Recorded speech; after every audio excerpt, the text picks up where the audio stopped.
So the goals were to, of course, get the 2 A cuts for NCAAs, and I was successful in that.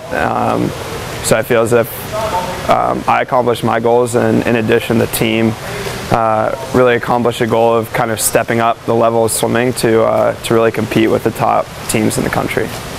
It takes some level of pressure off of actually qualifying.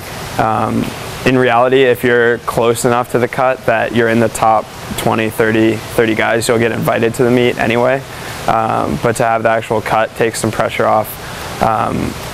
In that I can just really focus on training, focus on perfecting everything, rather than focusing on trying to achieve the cuts in other meets.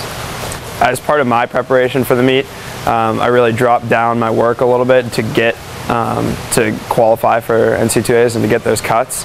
And a lot of the guys on the team were a lot less rested than I was, and I think some of the swims that they put up were very impressive considering all the work we've been doing.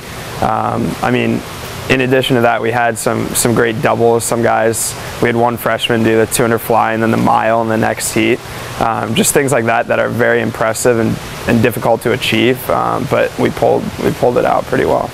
Yeah, I mean, it's always great to go best times and to have lifetime bests, especially at this point in the season.